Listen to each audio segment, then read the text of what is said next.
Hello everyone, ముందుగా అందరికీ నమస్తే అండి. మనం ఈరోజు కొన్ని సింపుల్ స్టెప్స్తో కోడిగుడ్డు బిర్యానీ ఎలా ప్రిపేర్ చేసుకోవాలో చూసేద్దామా. అది కూడా కుక్కర్లో.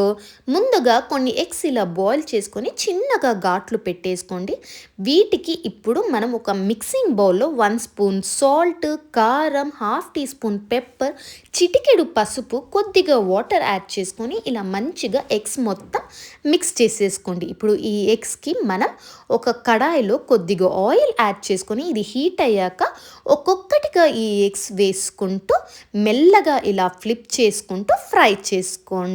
ఇలా మొత్తం ఫ్రై అయిన వాటిని ఒక ప్లేట్లో తీసి పక్కన పెట్టేసుకోండి. ఇప్పుడు కడాయిలో ఇంకొంచెం ఆయిల్ యాడ్ చేసుకొని ఫ్రైడ్ ఆనియన్స్ ప్రిపేర్ చేసుకున్నాం. ఇందులోనే మనం 2 కట్ చేసి పెట్టుకున్న ఉల్లిపాయలు గోల్డెన్ బ్రౌన్ వచ్చేంత వరకు ఇలా ఫ్రై చేసుకొని పక్కన పెట్టేసుకోండి. ఇప్పుడు మనం మెయిన్ ప్రాసెస్లోకి వెళ్ళిపోదాం.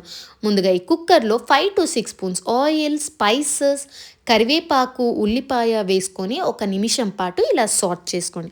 ఇందులోనే 5 to 6 గ్రీన్ చిల్లీస్ కూడా యాడ్ చేసుకొని 2 నిమిషాలు ఇలా సాట్ చేసుకొని అందులోనే కొంచెం పుదీనా కూడా యాడ్ చేసుకొని సాట్ చేసుకోండి. ఇప్పుడు ఇందులో 2 spoons of ginger garlic paste add చేసుకొని పచ్చి వాసన వెళ్ళేంత వరకు సాట్ చేసుకోండి. ఒకసారిగా ఇలా పచ్చి వాసన మొత్తం వెళ్ళాక ఇప్పుడు అందులోనే మనం 3 కట్ చేసి పెట్టుకున్న టమాటో ముక్కలు, 1 స్పూన్ సాల్ట్ వేసుకొని ఆయిల్ తేలేంత వరకు ఇలా ఫ్రై చేసేసుకోండి. ఇప్పుడు ఇందులోనే 2 స్పూన్స్ కారం, మసాలా, గరం మసాలా, పెప్పర్ వేసుకొని మసాలాస్ ఫ్రై అయ్యాక అందులో 250 గ్రామ్స్ ఆఫ్ పెరుగు కూడా వేసుకొని మంచిగా ఇలా సాట్ చేసుకోండి. ఇది మోస్ట్ ఇంపార్టెంట్ ఇంగ్రీడియంట్. ఇప్పుడు ఇందులోనే 1 గ్లాస్ ఆఫ్ బియ్యంకి 2 గ్లాసెస్ ఆఫ్ వాటర్ యాడ్ చేసుకోవాలి, హాఫ్ గ్లాస్ ఎక్స్ట్రా. ఇలా మంచిగా బాయిల్ అవుతున్నప్పుడు మనం వాష్ చేసి పెట్టుకున్న బియ్యం కూడా యాడ్ చేసేసుకొని మంచిగా ఇలా మిక్స్ చేసి ఇందులోనే ఈ ఫ్రైడ్ ఎగ్స్ కూడా మొత్తం వేసుకొని